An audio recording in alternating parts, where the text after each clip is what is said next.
Amigos, buenas noches y buenos días para los que correspondan, porque nos ven por internet. Esto es Rey con Barba, como todos los domingos. Gracias, Augusto, por la introducción. Y vamos... Bueno, vamos a continuar los primeros minutos en este último tema que ha tocado Contracorriente, porque es verdaderamente vergonzoso. O sea, la seguridad aeroportuaria es un tema, digamos, de primerísima prioridad en cualquier país, ¿no? Y esto que ha sucedido en el aeropuerto, esto que ahora se va descubriendo, estas corrupciones de contratación de empresas de mantenimiento que son realmente simplemente de fachada, que son amigos de la gente de adentro de Corpac. Testaferros. En el fondo testaferros, por supuesto, de los sinvergüenzas que están detrás, ¿no? Bueno, esperemos que las investigaciones establezcan a los principales responsables de esta barbaridad. Pero en el fondo, en el origen de todo esto es la ineptitud de los distintos gobiernos que hemos tenido en los últimos años. Eso es el tema.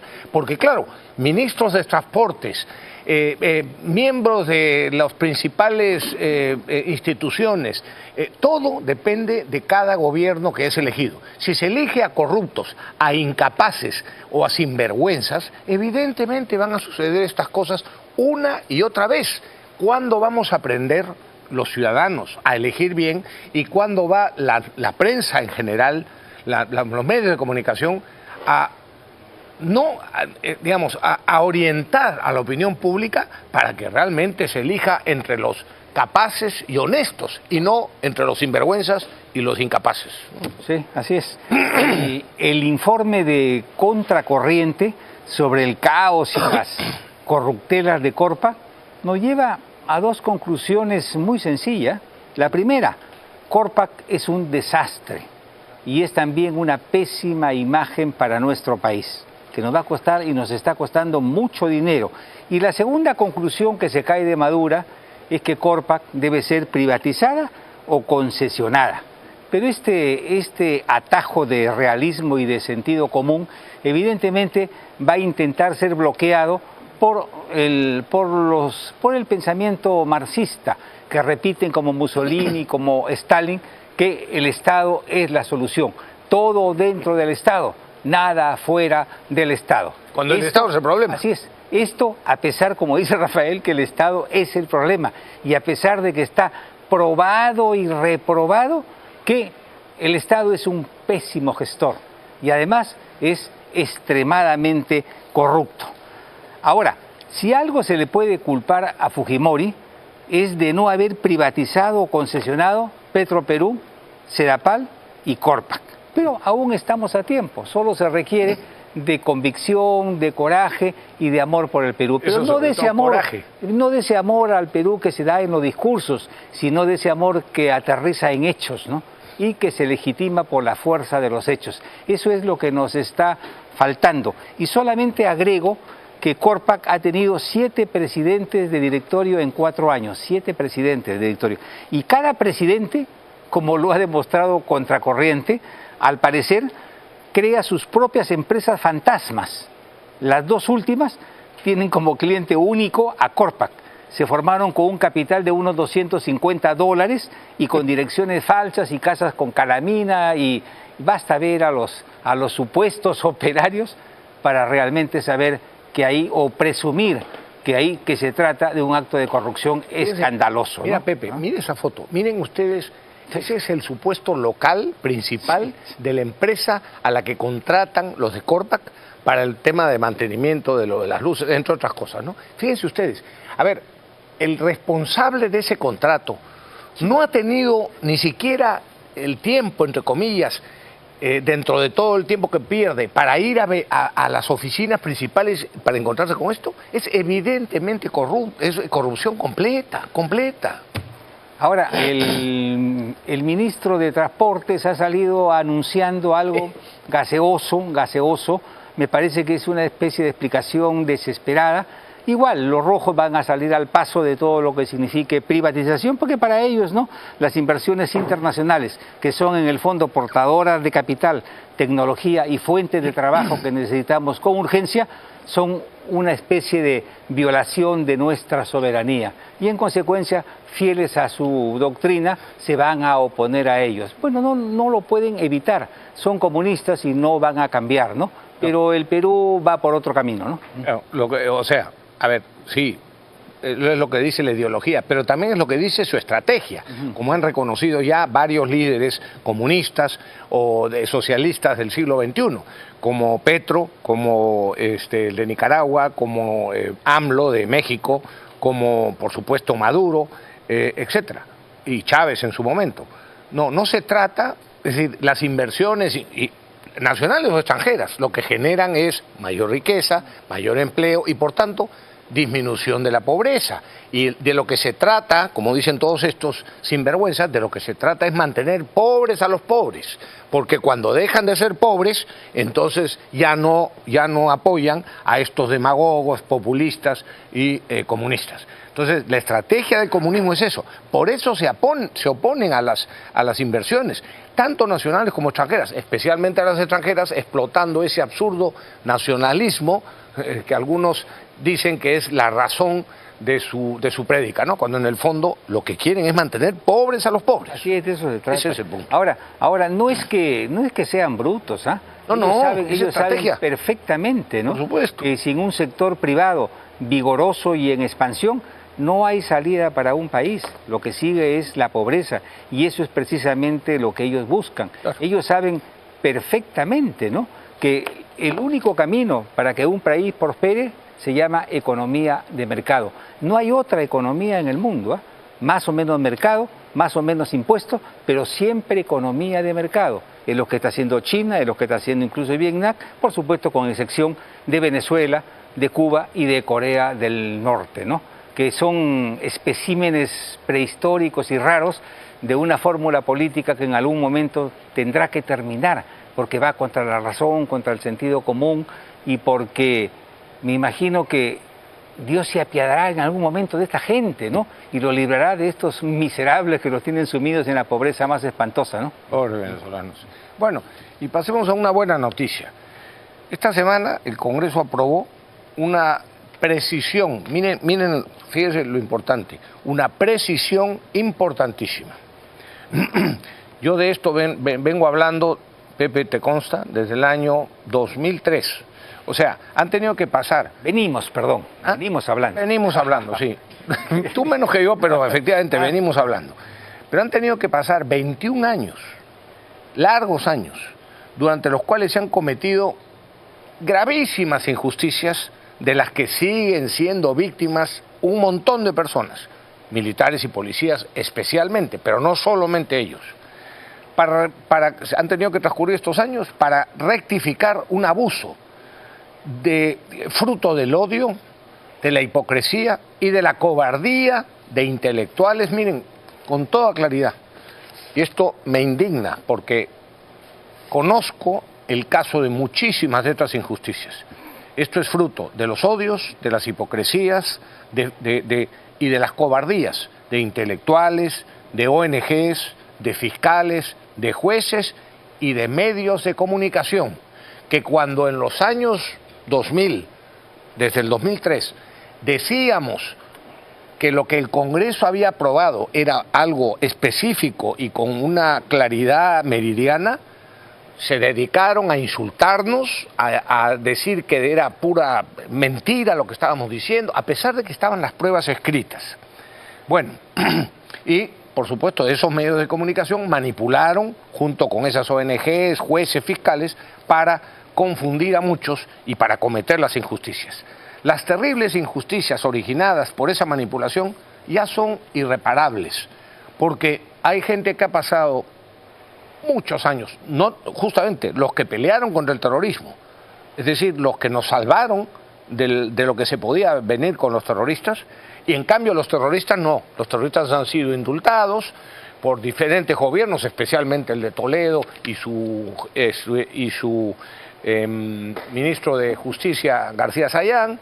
Después han cumplido sus penas reducidas, por supuesto, por esas concesiones que a ellos sí se les hacía, y en cambio a los militares y a los policías que pusieron su vida por defendernos, a esos no les han bajado nunca la pena y han cometido una serie de injusticias, entre ellos, por supuesto, el propio Fujimori.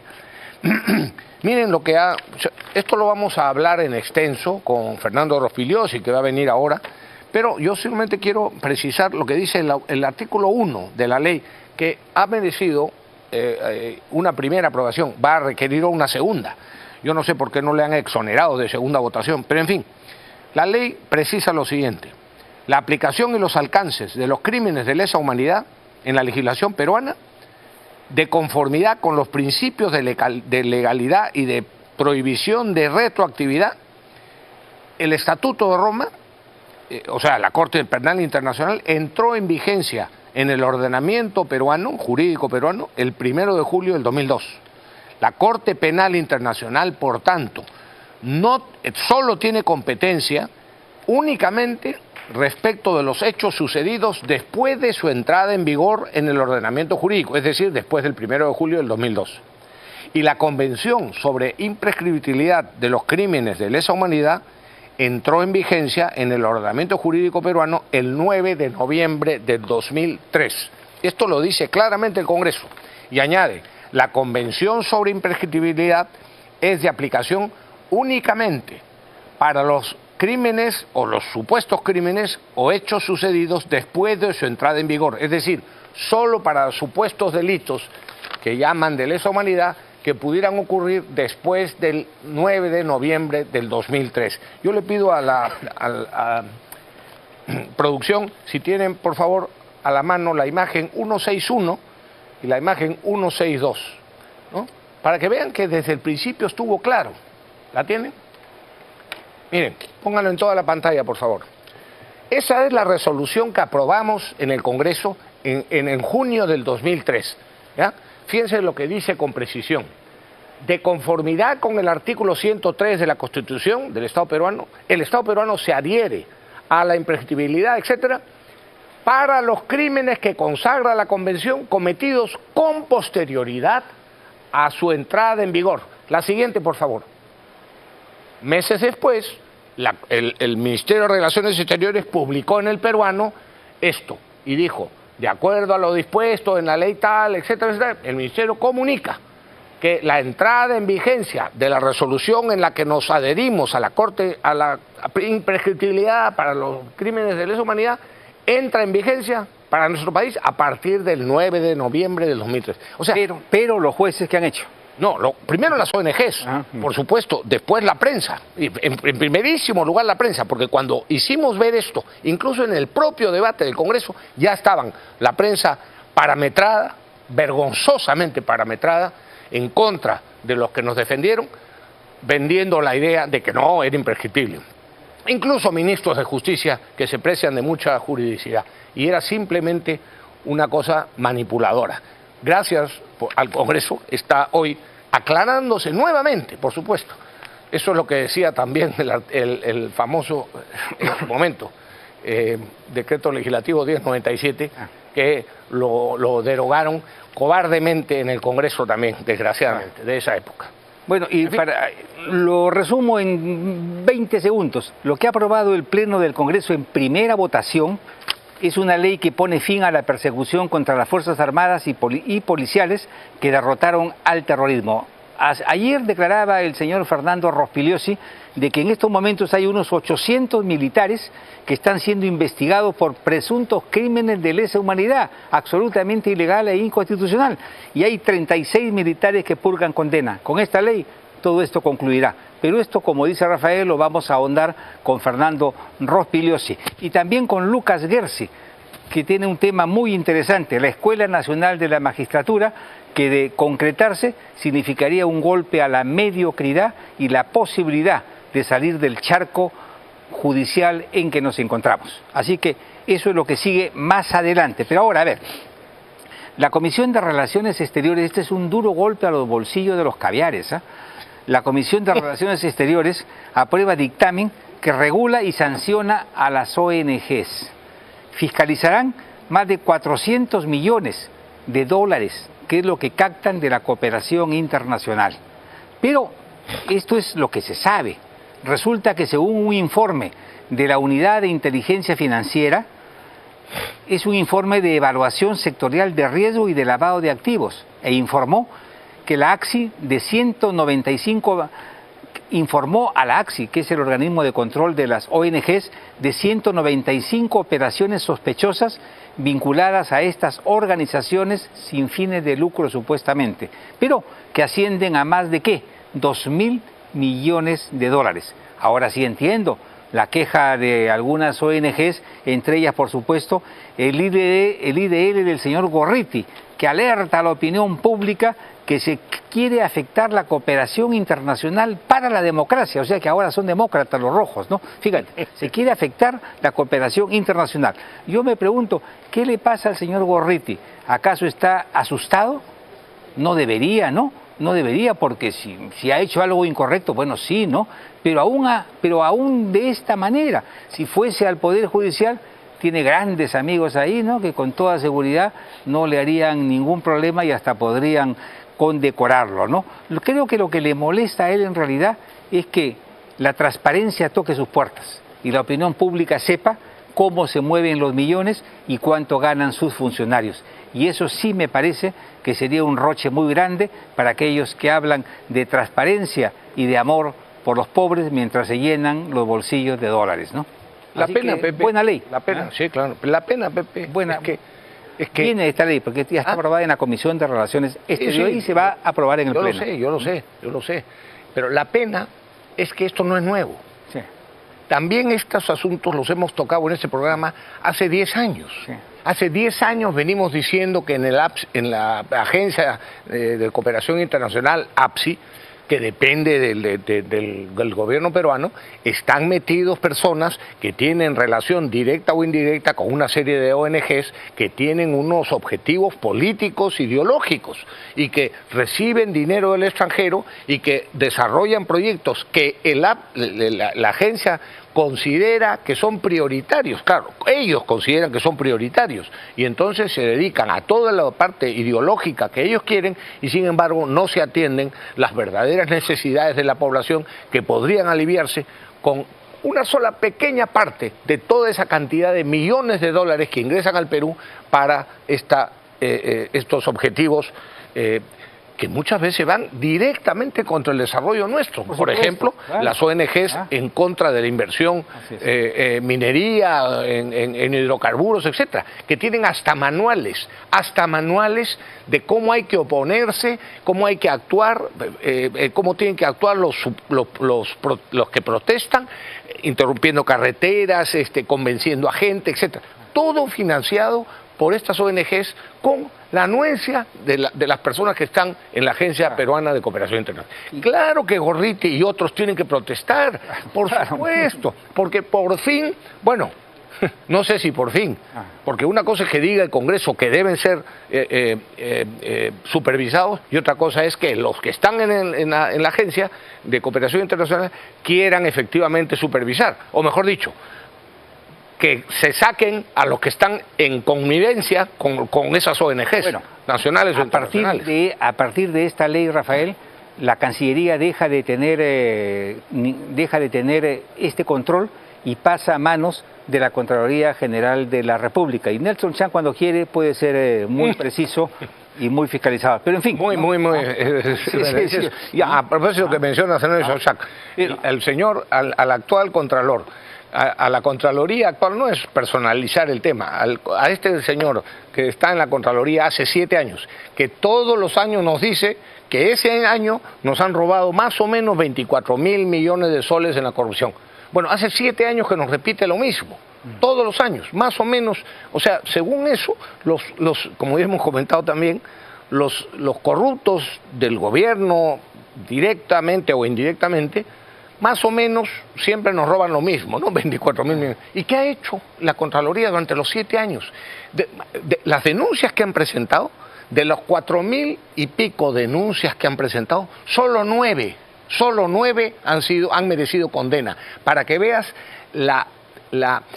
el pésimo trabajo que hacen en la Contraloría. Así que no es ninguna garantía que el APSI dependa de la Contraloría de la República, de ninguna manera. Bueno, pero esos... Y menos con los actuales funcionarios de la Contraloría. Bueno, pero esos dineros que llegan a las ONGs van directamente para que cumplan con sus fines de perseguir militares y perseguir policías, y además de conspirar abiertamente contra el Estado de Derecho en el Perú. Sí, las marchas que vimos en el 7 de diciembre fueron financiadas con esos dineros. Fueron millones y millones de soles que se invirtieron en eso. Y por supuesto ahora preparan otra sonada con dineros misteriosos como estos, ¿no? Bueno, y otro tema, Pepe. Yo aquí insisto, que también lo hemos dicho hace años. ¿Qué dice el artículo 173 de la Constitución? Competencia del fuero privativo militar. En caso de delito de función, es decir, cuando un militar o policía está ejerciendo su función, la propia función de ellos, en caso de delito de función, los miembros de las Fuerzas Armadas y de la Policía Nacional están sometidos al fuero respectivo, o sea, al fuero militar y al Código de Justicia Militar. Las disposiciones de este no son aplicables a los civiles, salvo en el caso de delito de traición a la patria y de terrorismo que la ley determina, etcétera. Es decir, esto es otra cosa que una serie de juristas, entre comillas, por favor, no hablen en voz alta, ayúdennos con eso. Que una serie de juristas, engañando y manipulando, han conseguido durante años que la justicia, el fuero privativo militar, en realidad no tenga las funciones que le asigna la propia Constitución. Sí. O sea, si un policía en su día, no día laboral, fuera de sus funciones policiales, mata a una persona, sí, va al fuero civil, es decir, al Poder Judicial. Pero si un policía mata en ejercicio de su función a alguien, a un asaltante o lo que fuera, no debe de ir al fuero civil, tiene que ir al fuero militar. Y lo que pasa es que la cobardía de muchos no permite que esto haga, que se cumpla esta orden de la Constitución.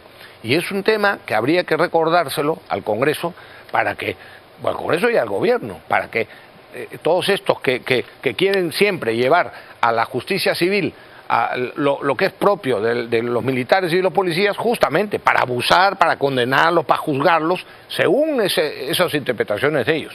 Y creo que es momento de recordar que existe esta norma constitucional y de reclamar que se ejercite la competencia del fuero militar. Ahora, la noticia insólita de la semana la dio el fiscal de la Nación interino, el señor Juan Carlos Villena, quien increíblemente archivó la investigación contra Vizcarra y sus ministros por las corruptelas que se dieron presuntamente, digamos, durante la pandemia. Dice el fiscal de la Nación interino que no ha encontrado indicios de colusión y en consecuencia ha procedido al archivo, a pesar del testimonio calificadísimo de la exministra de Salud, Elizabeth Inostroza, quien se negó a respaldar esta compra, les advirtió que era negativo y peligrosa, y además de eso discutió con la ministra de Economía, que se metió en el asunto, y la despidieron a ella, nombraron a Zamora, y entonces Vizcarra con el Ministerio de Economía se ocuparon de las compras que pasaron los 100 millones de soles. ¿Se lo dijo a la ministra de Economía o a la ministra de Salud? La ministra de Salud le dijo a la ministra de Economía que esa compra no era correcta, no era prudente, y que toda la información internacional indicaba que no debería de usarse. Pero ellos, R con R, se reunieron incluso con los empresarios en el ministerio, con Vizcarra, y acordaron compra de más de 100 millones de soles. En Brasil, también en este programa, Pepe, lo recordamos y advertimos que las pruebas rápidas no servían para diagnosticar adecuadamente, porque podían dar falsos positivos y falsos negativos, y que originaron las muertes que originaron. Miles de personas, ¿no? Ahora, por esta razón,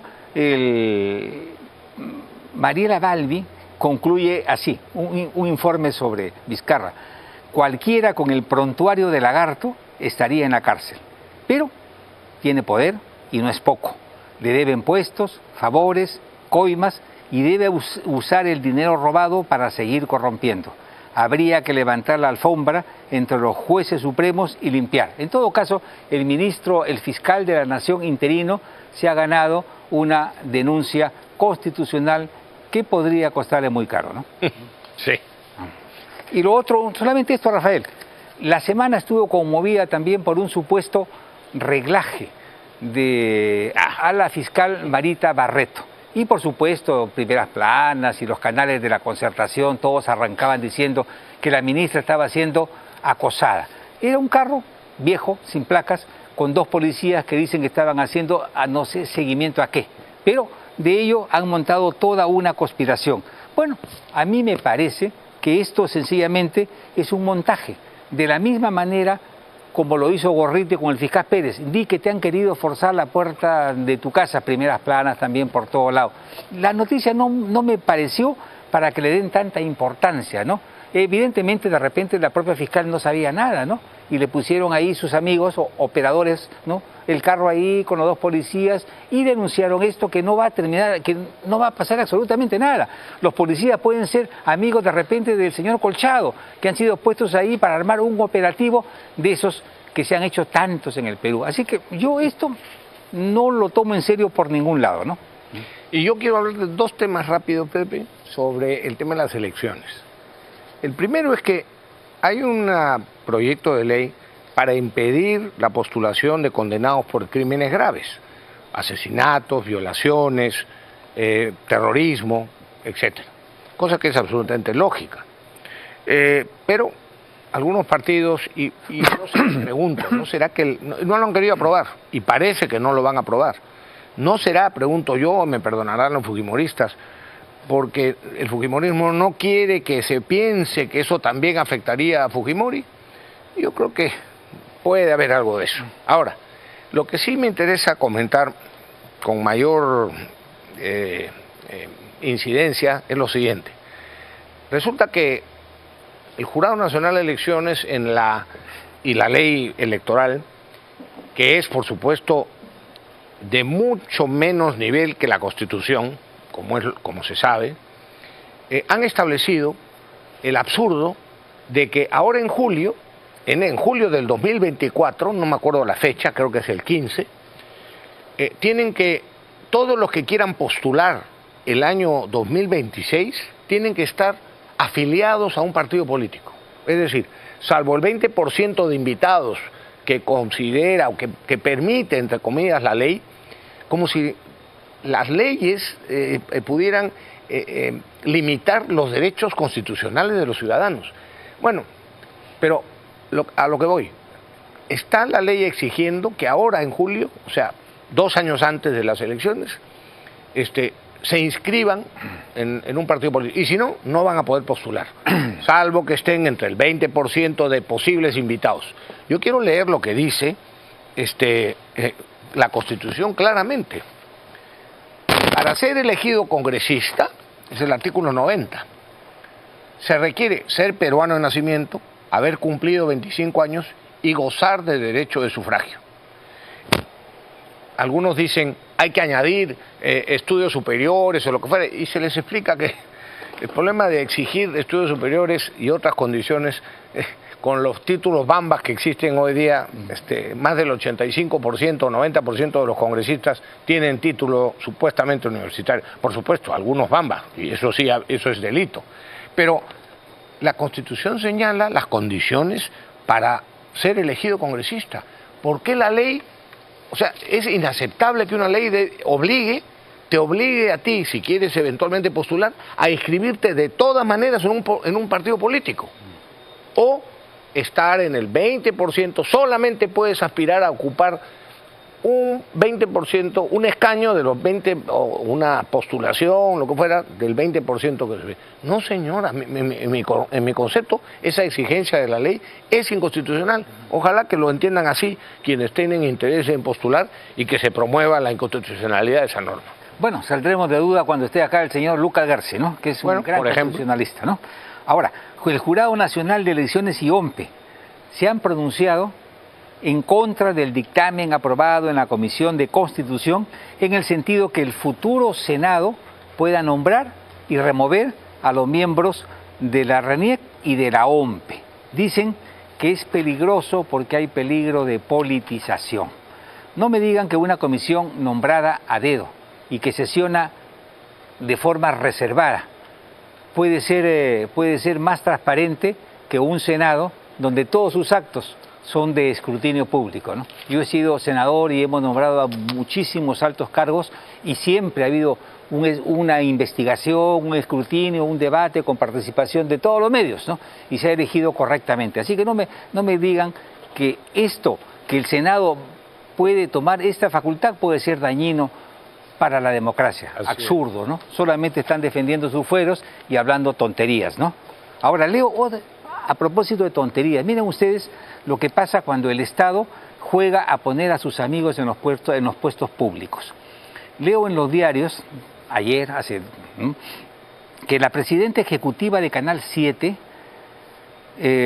no se caracteriza pues por la austeridad y menos por la eficiencia. Resulta que entre enero y abril de este año, enero, febrero, marzo, abril, en 4 meses se ha gastado el 77.71% del presupuesto anual de su institución en contratos, escenografía, pasajes, viáticos, etc. Ahora, la pregunta es, ¿sabrá esta señora que el presupuesto representa los fondos totales necesarios para poner en práctica los planes de la organización? Ponga Google. El presupuesto determina el número de empleados, el salario que se les paga, los recursos disponibles para mejoras o compras, etcétera, etcétera. Por ejemplo, si alguien en los primeros 4 meses, que es el caso de esta señora, se gasta el 80% de su presupuesto, definitivamente tenemos que concluir que no ha sido nombrada por méritos, ¿no? Salvo que sea la parte del presupuesto que corresponde a inversiones, ¿no? Que en cuyo caso sería un mérito, pero no dudo mucho. Me piden un corte, pero vamos a terminar con Milei, pues hombre. Vamos a hacer una pausa primero con Milei. Ha cerrado oficialmente el Ministerio de la Mujer, que fue creado y utilizado por el peronismo para propagar e imponer una agenda ideológica y para darle trabajo a sus miles de afiliados. También Milei se la agarró con los expresidentes de Argentina y en el estilo lisuriento que le caracteriza, vean su última decisión política. Dura, creo que 20 segundos. A ver, por favor. Así es que a mí me importa un rábano. Digamos, yo voy a renunciar a mi jubilación de privilegio. Porque ¿saben qué? Digamos, si yo hago bien mi trabajo, después voy a poder seguir trabajando en el sector privado cuando deje este puesto. Pero claro, estos están acostumbrados a hacer zafarrancho durante los últimos 100 años, entonces tienen un seguro que son las jubilaciones de privilegio. No, basta, si hiciste las cosas mal, mereces cagarte de hambre por hijo de puta. Y por eso hay que eliminarlas. Pausa, amigos, y regresamos con nuestros invitados.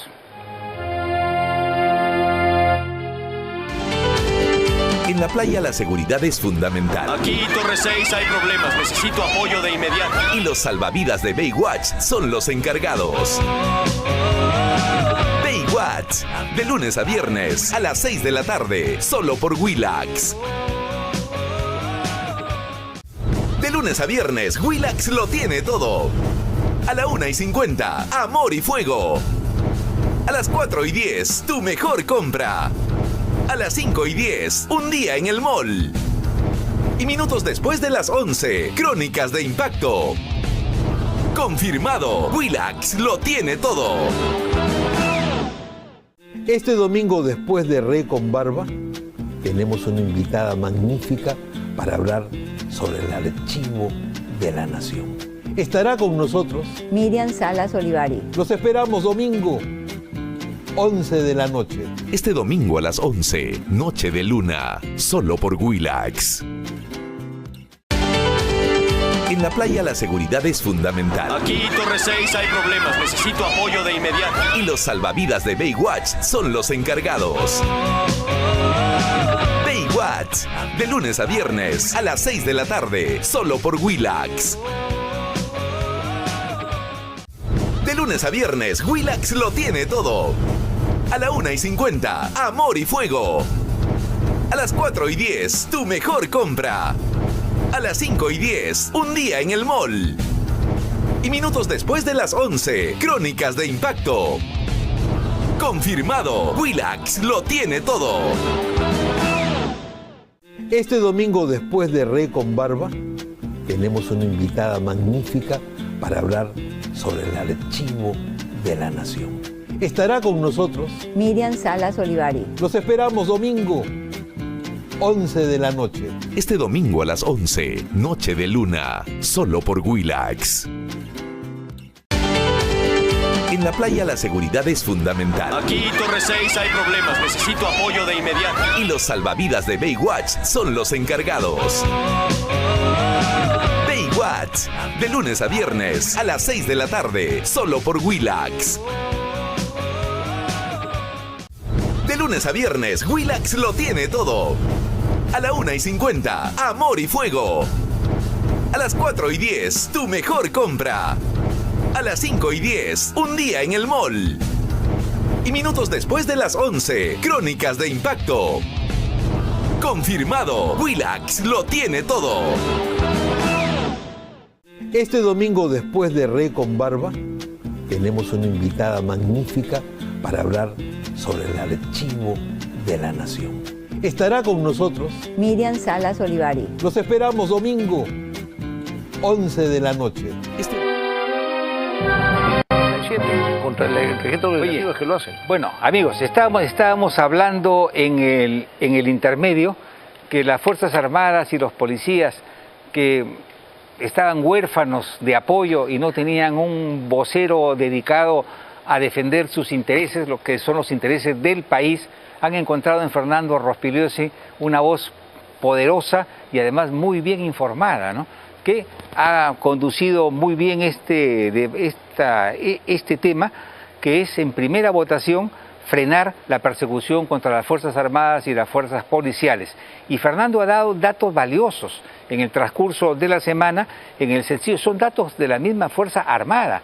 Del ejército. Claro, del ejército, ¿no? Que hay 800...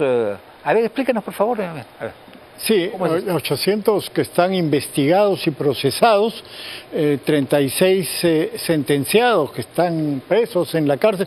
Solamente el ejército nos ha dado datos, no tenemos de la policía, no tenemos de la marina, por ejemplo, o sea, son bastante más que esto. Son un poco más de 1000 contando. El sentido que tiene la ley es reiterar lo evidente. Claro. Las leyes no son retroactivas, y aquí se ha venido usando esto de la lesa humanidad, que como ustedes dijeron al principio del programa, recién se aprueba 2002-2003 en el Congreso, para perseguir, procesar y sentenciar a militares por sucesos ocurridos hace mucho tiempo, cuando mucho antes.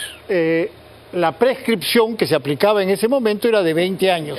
Ahora persiguen a militares por hechos ocurridos hace 30, 35 años, militares que tienen 80, 85, 90 años, que es parte de esta persecución política que han promovido los caviares. La Constitución dice claramente, en su artículo 2, nadie será procesado ni condenado por acto o omisión que en el tiempo de cometerse no esté previamente calificado en la ley de manera expresa e inequívoca como infracción punible, ni sancionado con pena no prevista en la ley.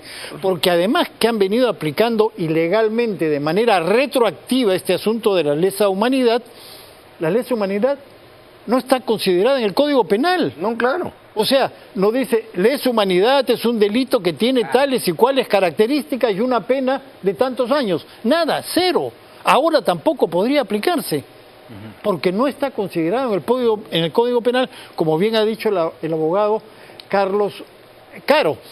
Y lo que internacionalmente se considera como parte de la lesa humanidad, es decir, que sean delitos generalizados, que sean sistemáticos, que hay una organización, que se conozca eso, nada de eso. Yo tengo, por ejemplo, una acusación que hace un fiscal de Apurímac, la ha hecho ahorita, en noviembre del año pasado, más de 50 páginas, que por supuesto no redactó el fiscal, sino las ONGs que ya conocemos. Claro. Involucra al general Marciano Rengifo, que fue congresista, que fue ministro, que hoy día tiene 90 años, por un hecho ocurrido en el año 88, hace 36 años. Si hubiera habido un delito, ya habría prescrito. ¿Pero qué dice? Delito de lesa humanidad. Acá está. Por supuesto. Delito de lesa humanidad. Entonces lo involucra y, por supuesto, no dice por qué es un delito de lesa humanidad. O sea, si hoy día Pepe Barba se molesta con nosotros, saca su arma y nos dispara a todos y nos mata, ¿es un delito de lesa humanidad? No. Es un homicidio, es un crimen, pero no es un delito de lesa humanidad que tiene que tener determinadas características. Son 5 condiciones, que no las voy a repetir ahora, 5 condiciones. Sí, pero que además no están incluidas en el Código Penal. Absolutamente, el delito no está calificado. No está, esto es absolutamente ilegal. Mi amigo el abogado Carlos Coria dice, ¿para qué dan este proyecto de ley? Es evidente. ¿Para qué hacen esta ley? Efectivamente. Porque ya no deberían darlo, pero sin embargo, se ha venido aplicando. Entonces es indispensable que este proyecto de ley se apruebe en segunda votación para que los que están presos injustamente sean liberados y para los que están procesados injustamente se les corte el proceso. Yo espero que el presidente del Congreso ponga a debate en la semana que viene, que ya termina la legislatura la semana que viene, sí, claro, para que haya la segunda votación y se apruebe de una vez este proyecto. Tan importante es esto, Fernando, perdón la introducción, que por supuesto la la Comisión Interamericana, la Corte, ya están por supuesto protestando por esto porque es un torpedo en la línea de flotación de la ideología que han querido meter manipulando normas e incluso textos constitucionales como el que estamos comentando. Y además lo adicional bueno de esta ley es que declara la prescripción de los procesos, cualquiera sea su estado, siempre que hayan sido por casos anteriores, como se dice, y que además la inobservancia de estas disposiciones constituye vulneración del principio de legalidad y las garantías del debido proceso, ¿no? Bajo responsabilidad de los jueces. O sea, me parece muy importante esta precisión. Claro, Lucas seguramente nos hablará sobre esto de la Corte Interamericana. Para eso se necesita un poder judicial saneado, y de eso trata la Escuela Nacional de la Magistratura, y lo escuché a Lucas en un buen debate, ¿no? Pero lo de la Corte yo le preguntaría a Lucas, porque en 24 horas la Corte Interamericana metió las narices en un asunto que no le compete. Así es. Caballeros, antes que nada, gracias por la invitación. Brevemente, primero un comentario sobre el tema de la lesa humanidad. Lo que viene ocurriendo en el Perú con esta figura es extremadamente grave y lesivo de derechos fundamentales por todos lados. ¿Cuáles son los hechos? El Perú en el año 2002 firmó un tratado donde se dice que los delitos de lesa humanidad son imprescriptibles, que nunca prescriben. Pero cuando firmó el tratado, el Perú hizo una declaración. ¿Cuál fue su declaración? Yo firmo el tratado, pero no lo firmo para todos los delitos, sino solo para los que se cometan con posterioridad. Porque la ley no es retroactiva. Exacto. Yo firmo el tratado y ese tratado va a aplicar para los hechos después de su firma, correcto, no antes de su firma. El problema gravísimo acá es que en el año 2010 el Tribunal Constitucional declaró inconstitucional la reserva. Y eso es una monstruosidad, una barbaridad. Las reservas no se pueden declarar inconstitucionales. Claro. ¿Por qué? Porque una reserva, ¿qué cosa es? Una reserva es que yo firmo un tratado en parte. Claro. El Tribunal Constitucional no puede obligar al Perú a firmarlo en su totalidad. Claro. Porque el Tribunal Constitucional no es Cancillería, no es Torre Tagle. Es decir, cuando el Tribunal Constitucional declaró inconstitucional la reserva y obligó al Perú a firmar una parte del tratado que el Perú no había firmado, se cometió una monstruosidad. Eso fue un acto de, digamos, un misilazo jurídico, una monstruosidad, barbaridad jurídica. Y el proyecto de ley de Fernando corrige esa sentencia monstruosa. Pero además, esa sentencia es ilegal, en realidad es nula, porque de acuerdo a la artículo 100 del Código Procesal Penal, solamente el Tribunal Constitucional se puede pronunciar 6 años después de la ley, y el Tribunal Constitucional lo hizo mucho tiempo después de que habían pasado los 6 años, el 2011. Ya, y de 2009 2011 hay más de 6 años. No, del 2003. Del 2003 al 2011. Hay mucho más de 6 años. ¿Cuál es todavía peor? Porque en el caso de los tratados no aplica 6 años, sino aplica 6 meses nada más. Porque cuando hablamos de tratados el plazo es más corto en el Código Procesal Constitucional. Fíjate, sí, incluso es decir, estaba recontravencido, pero se inventaron una cosa rara para meter presos a los militares porque era el objetivo ideológico. Para poner un ejemplo sencillito, es que esta gente que ha manipulado estas cosas cree que, por ejemplo, si alguien se va a hacer socio de un club y pone una condición, yo me hago socio siempre que me respeten esta condición, el club puede aceptarle la condición, en todo caso tiene que respetarla, o no aceptarla, en cuyo caso no se hace socio. Eso es lo que dijo el Perú. Yo me adhiero, me hago socio de la imprescriptibilidad, pero para los delitos que se cometan después del 9 de noviembre del 2003. Así es. No para los anteriores. Ahí el Tribunal Constitucional usurpó las funciones de la Cancillería. Exactamente. Que es la que dirige las relaciones internacionales del Perú. Y que publicó en el peruano desde cuándo entraba en vigencia para eso. El Tribunal Constitucional no dirige las relaciones internacionales del Perú. Y eso tiene que corregirlo. Ahí hubo un error grave en esa oportunidad. Correcto. Pero además el Estatuto de Roma, al cual adhirió el Perú, dice en su artículo 24, claramente, nadie será penalmente responsable de conformidad con el presente estatuto por una conducta anterior a su entrada en vigor. Es decir, no es retroactivo, elemental. Lo que es increíble es que hayan tenido que pasar 21 años para que alguien empiece a reconocer lo que era evidente. En honor y que venimos diciéndolo 21 años. En honor a la verdad y en defensa del Tribunal Constitucional, hay que reconocer que este error, esta sentencia equivocada del año 2011, en el año 2018 se emitió una sentencia corrigiendo el criterio, que fue precisamente en el caso del expresidente Morales Bermúdez, donde se reconoció que había sido un error, que no se podía aplicar esta figura retroactivamente, ¿no? Entonces el mismo Tribunal Constitucional ha buscado alterar su jurisprudencia, pero para que quede recontra claro, yo creo que es súper importante este proyecto de ley que ojalá se pueda aprobar. A ver, para que la gente entienda, por favor, ¿qué es la Escuela Nacional de la Magistratura y qué podría significar para el país? Pasamos a este otro tema. Yo pienso que este proyecto de ley es muy bueno por varios motivos. Primero, el juez peruano es el juez más maltratado de América Latina y uno de los más maltratados del mundo. El juez en el Perú cada 2 o 3 años pasa una evaluación donde le ponen nota a sus sentencias y lo tratan como un alumno de pregrado. ¿Ustedes imaginan un juez de la Corte Suprema de Estados Unidos, de la Corte de Casación de Francia, Italia, siendo tratado así? No. El juez peruano es maltratado. Con este proyecto se elimina esta figura de la ratificación, primero. Pero maltratado además por 6 compadres. Maltratado por 6 compadres. Que no saben nada. Que tienen el poder en la práctica de removerlos, ¿no? Exactamente. Es decir, le resta independencia. Exactamente. La idea es que los jueces peruanos recuperen independencia. Número 2, en el Perú siempre hemos tenido la ilusión de tener una carrera judicial de verdad. Así como hay una carrera diplomática, así como hay escuela naval, ¿no es cierto?, policial, el ejército, la FAP, que hay una escuela de jueces y fiscales para que la gente se pueda capacitar y siga una escuela. Entonces, eso está también muy bien, ¿no? Y el tercer punto es la elección de jefes de OMPE y jefe de RENIEC. La manera apropiada de nombrar altos cargos en un Estado de Derecho es a través del Senado. Así es en los Estados Unidos de América. Sí, claro. Así se nombra al funcionario público con mayor legitimidad de este país, que es Julio Velarde, lo nombra el Congreso. Así se nombra a los magistrados del Tribunal Constitucional y al Contralor. El defensor del pueblo. Al defensor del pueblo. El señor Velarde, el señor Schack, ¿son politizados?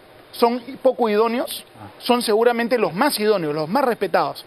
¿Por qué? Porque si escogemos en el Senado, en el Parlamento, se asegura que tiene que haber consenso. Por supuesto. Y si no hay consenso, como es público, se nota y se debate.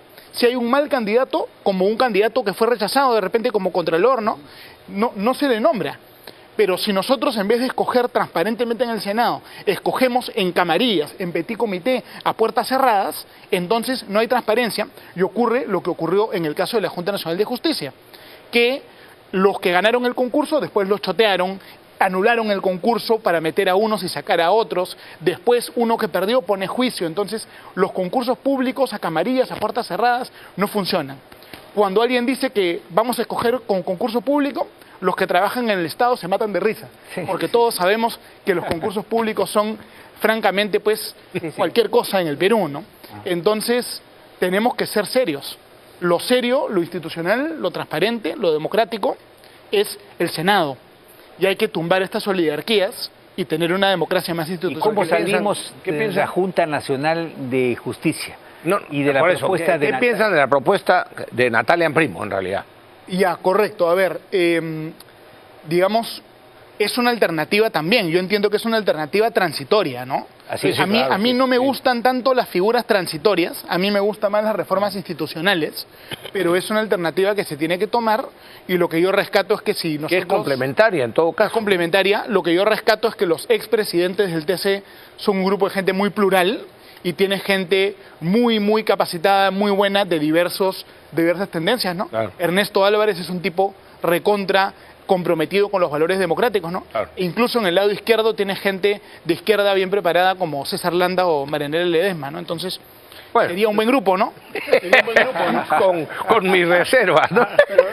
Con profundas diferencias ideológicas. Sí, sí, ¿no? efectivamente. Un saludo ahí a los doctores, ¿no? En la práctica, la propuesta de Natalia, que es, se puede considerar, desgraciadamente, ya no se va a Necesaria. tratar en esta legislatura. Sí, pues.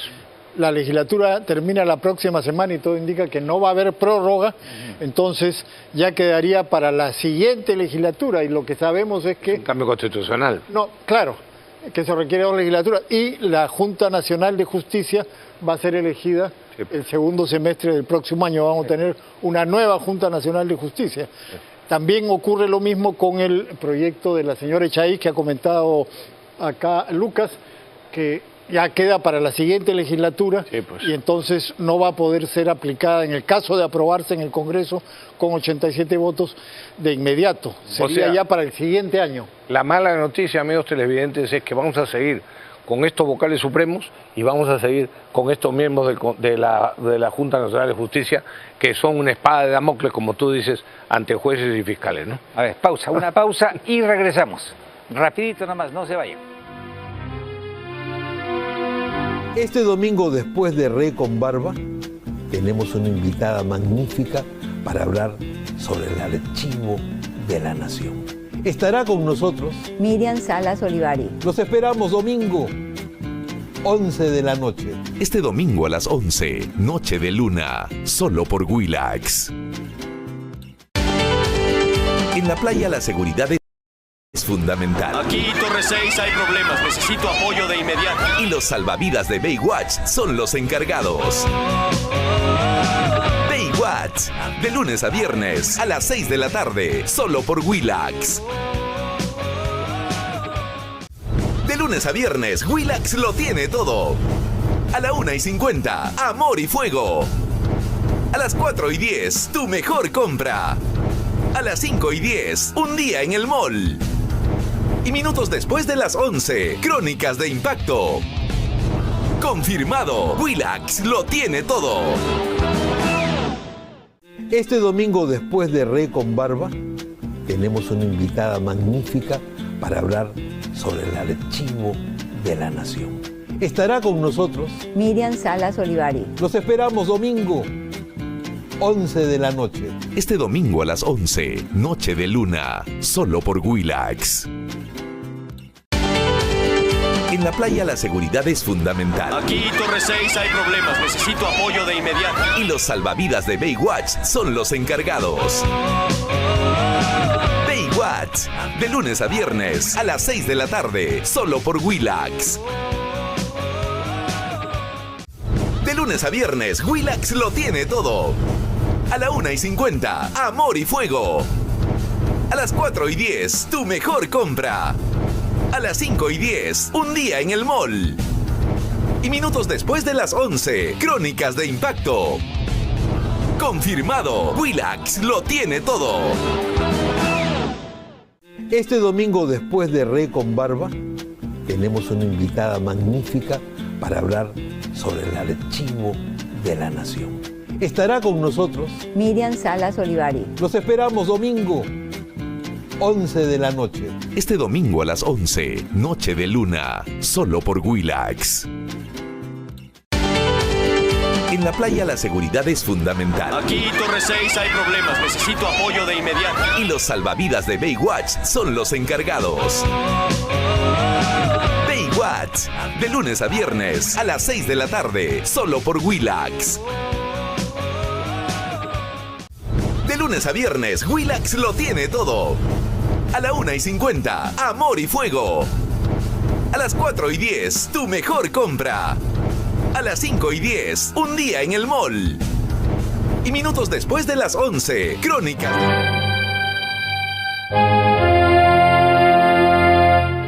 Bueno, nos quedan pocos minutos, pero Oye. dos preguntas. ¿Ah? Dos preguntas. Ya. Yo quería Bueno, a ver si, Ya, está bien. a ver si vamos a, en realidad por lo menos una. La exigencia para postular a una elección al Congreso de que tienes que estar inscrito en un partido político, tienes que ser militante de un partido político. ¿Qué opinas de eso? A ver, yo pienso que este es un error y que posiblemente incluso podría ser inconstitucional. Correcto. Si es que se pone este tipo de limitaciones. Las listas parlamentarias, que normalmente son limitadas, van a ser ahora mucho más limitadas. Claro. Porque los potenciales candidatos que se pueden escoger son muchos menos, ¿no? Y la capacidad para convocar independientes que pueden También tener es una menor. trayectoria profesional y ser interesantes para el electorado es menor, ¿no? Claro. Entonces yo creo que lamentablemente el resultado de esto va a ser candidatos al Congreso de peor calidad, ¿no? Y alguien podría esto llevarlo al Tribunal Constitucional y el Tribunal Constitucional fácilmente declararlo también inconstitucional, ¿no? Y lo Segunda otro, pregunta. la competencia del fuero militar policial, ¿no crees que está efectivamente dejada de lado? Totalmente, totalmente. Desde hace ya varias décadas ha sido completamente marginado por toda la mafia caviar, ¿no? Lo mismo. Y que ha quitado al Tribunal Militar Policial atribuciones que podría tener porque ellos controlan el sistema judicial y entonces les interesa jalar a militares y policías y llevarlos ante los tribunales que ellos controlan y de esa manera perseguir a las Fuerzas Armadas y a la Policía Nacional. Por supuesto que hay ciertos delitos que salen del ámbito No, claro. de la competencia de un tribunal militar policial. Por supuesto, Pero hay otros incluso, que sí están incluso incluidos siendo ahí. incluso siendo militares o policías, si cometen un acto que no es digamos propio de la función o De la en función ejercicio policial de su o función, militar. ya eso va al Claro. código, va, está bien. Así es. al Pero ahora fuero todo civil. va Todo va al al fuero civil. civil, Así es. injustamente, ¿no? Así es. Bueno, Ahora, las preguntas que hace Rafael Rey sobre los partidos políticos, sobre los candidatos, no tiene nada que ver ni con él ni conmigo. Nosotros no vamos a ser candidatos a nada. no nos interesa, A efectivamente. nada, en lo absoluto. Así de que lo que hacemos Todo es el público de simplemente- Rey con Barba está esperando Nada, eso. Nada en lo absoluto. Pueden seguir esperando porque yo siempre Sigan digo, esperando. yo ya hice mi servicio, Así es. mi servicio social durante 30 años. Así es. 26 años en el Congreso, dicho sea de paso. No me interesa. Ya estuvo bueno. Ya estuvo bueno. Así que suerte a las nuevas generaciones. Así es. A Lucas. Que la pasen muy bien y que También, gente como claro. Lucas Gersi llegue al próximo Congreso, hombre, por supuesto. Bueno, tiene Ya. que llegar obviamente, ¿no? Y a Fernando. Y- ¿no? No, yo ya soy de la No, generación, está bien, desde otra generación, pero es Fernando nuevo ha sido en la, todo. en la actividad legislativa y muy bien hecha. Ha sido toda una revelación. Por supuesto. Por eso, por fin les ha llegado un peso Hay que pesado. decir también, hace un momento comentaste que era una iniciativa de Fernando, sí lo es, pero también de Cueto, ¿no? Claro. De Este Pepe, es un de José proyecto Cueto, que hemos del general presentado José Cueto, con el en almirante conjunto. Cueto. Exactamente, Así es. hay que decirlo porque también tiene mérito Así es, José Cueto. por supuesto. Bueno, a ver, antes de despedirnos, las carátulas. A ver. Expreso, asfixiaron la inversión privada, por supuesto, los Claro que sí. ineptos gobiernos que hemos tenido en los últimos años, y destruyeron en el fondo la recuperación económica en la que íbamos muy buenos. Bueno, y ahí está también lo de la Comisión Interamericana, no se ve, no lo leo bien. A ver. no Está lo bueno, leo bien. está bien. A ver, Ya. la carátula de La Razón, a Y ver. la razón. ¿Ah? Se Se quita. quitan la careta. Antauro anuncia alianza. Ahí está. Ya. Con Verónica y Sigrid Bazán. Claro, entre comunistas. Caviares rojos, nacionalistas y dementes unidos por el Perú, ¿no? Muy bien. Muy bien. A ver, amigos, tenemos que concluir. Pero antes, Rafael Rey tiene un mensaje para Javier Luna en Noche de Luna. A ver, ¿cuál es? Con que lo vamos a dejar, pero Sí, que sí. cumple hoy día, entiendo, 5 años. Para un programa cultural como el de él, 5 años es todo un récord, dicho sea, así que felicitaciones. Y lo dejamos con Javier Luna y Noche de Luna. 5 años haciendo Oye, cultura. y gracias a Lucas historia. y a Gracias, Fernando, ¿no? Lucas. Muchas gracias. Gracias, Fernando. Gracias a él. Y nos veremos pronto. Pues. Nos veremos, así Amigos, cuídense. Muy buenas noches.